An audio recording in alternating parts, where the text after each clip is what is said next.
Hi, we are Agat Construction and welcome to the video. ഇന്ന് നമ്മളിവിടെ discuss ചെയ്യാൻ പോകുന്നത് ബിൽഡിംഗ് പെർമിറ്റിന് വേണ്ട റിക്വയർഡ് ഡോക്യുമെന്റ്സ് ആണ്. ഇതിനായി നമുക്ക് കെ-സ്മാർട്ട് എന്ന ഒഫീഷ്യൽ വെബ്സൈറ്റ് എടുക്കാം. അതിൽ ബിൽഡിംഗ് പെർമിറ്റ് എന്ന ഓപ്ഷനിൽ ഇത് ലഭ്യമാണ്. മെയിനായി 6 ഡോക്യുമെന്റ്സ് ആണ് നമുക്ക് വേണ്ടത്. അതിൽ ഫസ്റ്റ് വൺ ഡ്രോയിങ്സ് ആണ്.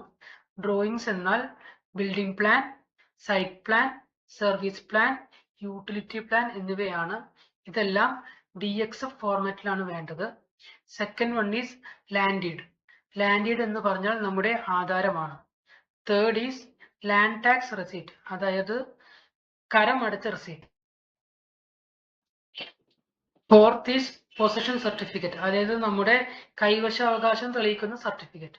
Fifth one other NOC documents. NOC എന്നാൽ നോ ഒബ്ജക്ഷൻ സർട്ടിഫിക്കറ്റ് ആണ്. ഇത് വേണ്ടത് മിലിറ്ററി സോൺ, എയർപോർട്ട് സോൺ എന്ന സോണിൽ പെട്ടവർക്കാണ്. സിക്സ്ത് വൺ ലൈസൻസ് റിക്വയർമെന്റ്, അതായത് LSGD യിൽ നിന്ന് ലൈസൻസ് എടുത്തവരായിരിക്കും.